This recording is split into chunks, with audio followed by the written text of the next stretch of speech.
పరమశివుని ప్రథమ అవతారం పిప్పలాద అవతారం. పరమశివుడు సాధారణంగా అవతారాలు ఎత్తడు, కానీ లోకంలో ధర్మం తప్పినప్పుడు లేదా తన భక్తులకు కష్టం వచ్చినప్పుడు ఆ రూపాలను ధరిస్తాడు. శివపురాణంలోని శతరుద్ర సంహిత ప్రకారం ఆయన ఎత్తిన 19 ప్రధాన అవతారాలలో మొదటిది పిప్పలాద అవతారం.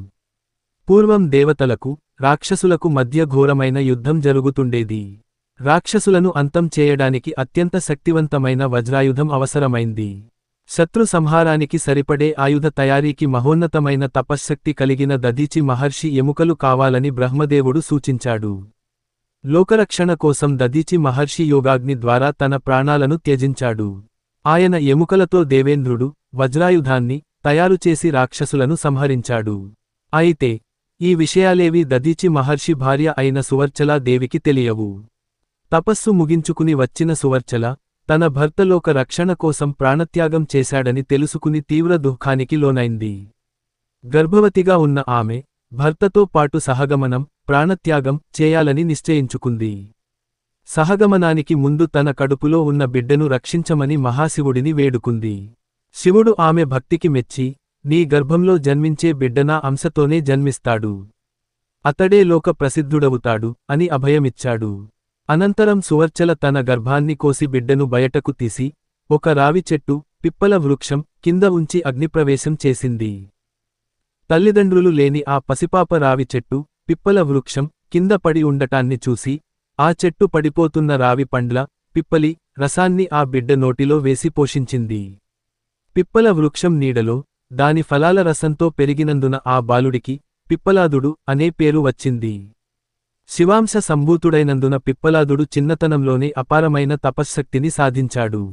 పిప్పలాదుడు కొంచెం పెద్దయ్యాక తన తల్లిదండ్రులు చిన్నతనంలోనే తన్ను వదిలేసి ఎందుకు వెళ్లారని దేవర్షి నారదుడిని అడిగాడు.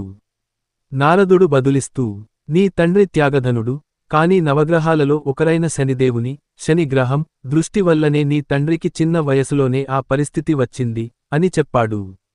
ఇది విన్న పిప్పలాదుడు తీవ్ర ఆగ్రహానికి లోనయ్యాడు.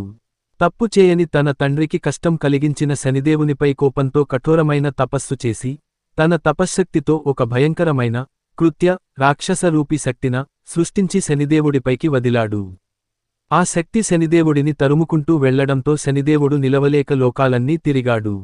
చివరికి తట్టుకోలేక పిప్పలాదుడి పాదాలపై పడి క్షమాపణ కోరాడు. శివాంశ సంభూతుడైన పిప్పలాదుడు శనిదేవుని ప్రార్థనలను ఆలకించి, ఆయనను క్షమించడానికి 2 ముఖ్యమైన నియమాలను, షరతులను విధించాడు. 16 సంవత్సరాల వయస్సు దాటే వరకు ఏ పిల్లలపైనా శనిదేవుని ప్రకోపం, దృష్టి పడకూడదు. అప్పటి వరకు పిల్లలకు శనిదోషాలు వర్తించవు. ఎవరైతే పిప్పలాదుడి కథను వింటారో లేదా రావి చెట్టును, పిప్పల వృక్షం పూజించి శివుడిని ఆరాధిస్తారో వారికి శనిదోష బాధల నుండి విముక్తి కలగాలి. శనిదేవుడు ఈ షరతులకు అంగీకరించాడు. ఈ అవతారం ద్వారా మనకు లభించే సందేశం: తల్లిదండ్రుల రుణం మరియు ధర్మం, తల్లిదండ్రుల పట్ల గౌరవం, వారి కష్టాలకు కారణమైన దోషాలను తొలగించడం సంతానం బాధ్యత.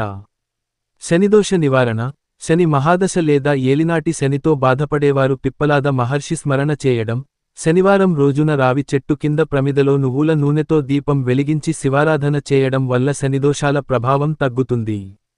ఈ విధంగా మహాశివుడు పిప్పలాద అవతారంలో జన్మించి, లోకంలోని మానవులకు శని బాధల నుండి ఉపశమనం పొందే మార్గాన్ని చూపించాడు.